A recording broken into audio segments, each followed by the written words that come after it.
Halo, kembali lagi di perkuliahan STK.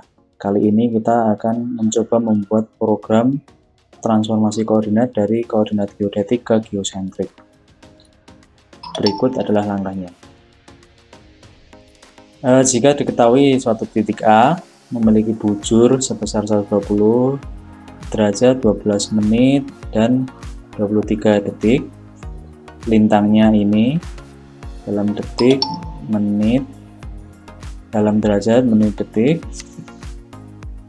Kita tulisin dulu di sini angka-angkanya, dan ketinggiannya adalah sekian meter, 66,773 meter.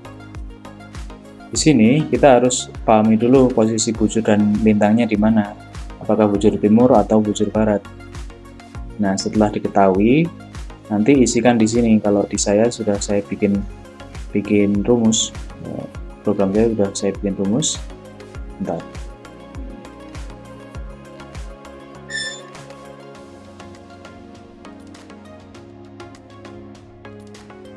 Nah, ini. Nah, misal diketahui kalau bujurnya bujur barat, besaran sekian, lintangnya lintang selatan, besaran sekian. Nah, kalau lintang selatan kan pasti minus ya, karena di bawah ekuator.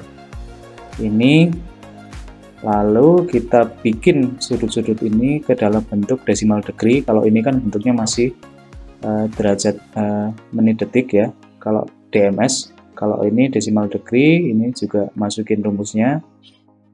Contoh ini rumus yang pertama itu harus bikin absolut, jadi si derajatnya ditambah menitnya dibagi 60, lalu detiknya dibagi 3600. Ini adalah desimal degree dari koordinat dari bujur ini. Yang ini lintangnya sudah sama rumusnya. Oke. Lalu dari desimal degree tersebut dibentuk ke radian. Kenapa? Karena di Excel hanya menerima operasi matematika sin kostannya pakai radian. Jadi kita pakai radian. Nah, ini saya tinggal. Nah, ini dari desimal degree ke radian, rumusnya tinggal diradiankan. Tapi kenapa kok ini minus? Nah, ini karena saya sudah pakai rumus if. Jadi ketika C8 itu posisinya ya BB atau BT. Kalau di rumus saya, kalau BT radiansnya positif, kalau BB radiansnya negatif. Jadi otomatis. Contoh, misal ini saya ganti BT, maka radiansnya akan menjadi positif. Ini juga sama. Ini sebenarnya rumusnya cuma radian aja. Untuk meradiankan rumusnya cuma radians dari desimal degree. Tapi kan kita harus tahu ini posisinya lintang selatan atau lintang utara. Kalau lintang selatan harus minus kan. Makanya kita bikinnya di sini.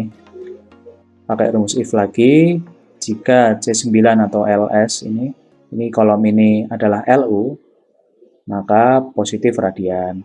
Tapi ketika ini bukan LU, selain LU berarti LS ya, nanti akan negatif radian.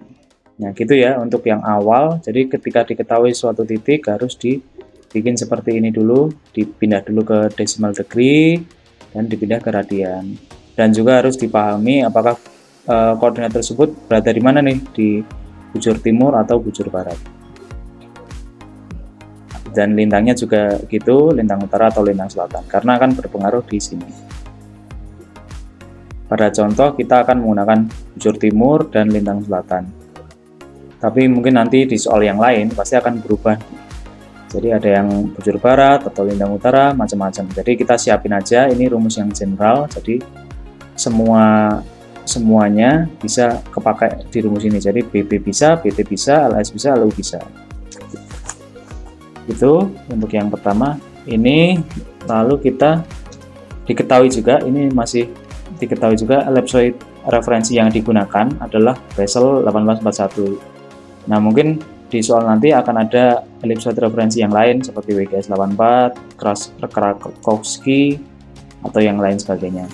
Nah itu masing-masing ellipsoid referensi memiliki sumbu mayor dan minor yang besarnya berbeda. Nanti harus diteliti lagi nih A dan B-nya. Yang A itu mayor, yang B minor, yang 1/F ini penggepengan. Ini diketahui, tapi nanti ada tabelnya, jadi bisa dicontek dari tabel tersebut. Ini kebetulan sudah saya isi sesuai dengan Basel kebutuhan. Oke, setelah yang diketahui udah ada nih, kita langsung coba transformasikan dari geodetik ke geosentrik. Yang pertama caranya adalah menentukan nilai eksentrisitas pertama. Rumusnya sudah ada ya, sudah ada di materi juga. Rumusnya adalah eksentrisitas pertama itu adalah E kuadrat sama dengan A kuadrat min B kuadrat per A kuadrat.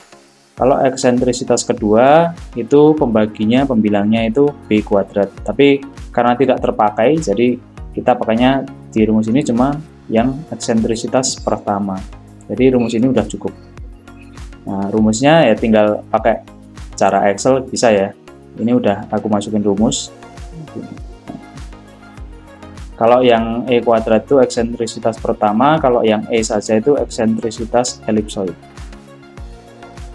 Tapi ini sesuai kebutuhan ya. Kalau ini kan aku nyari eksentrisitas, yang aku butuhin cuma yang eksentrisitas pertama, jadi yang penting cuma ini sebagai informasi aja.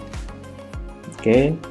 Setelah ketemu nilai eksentrisitas pertamanya, kita lanjut mencari nilai Rn atau nilai defleksi vertikal utama, radius kelengkungan utama. Nah, ini kalau biasanya disebutnya Rn atau N saja gitu. Nah, ini rumusnya juga udah ada di materi ya, tinggal diikutin aja. Rumusnya yaitu A per akar dari 1 min E kuadrat sin pangkat 2 pi. Nah, ini tinggal dibikin rumusnya, ikutin rumusnya. Kalau udah ketemu, nah, maka akan keluar nilai Rn. Nah, akhirnya kita tinggal ini ngitung nih dari geodetik ke geosentrik. Rumusnya adalah seperti ini.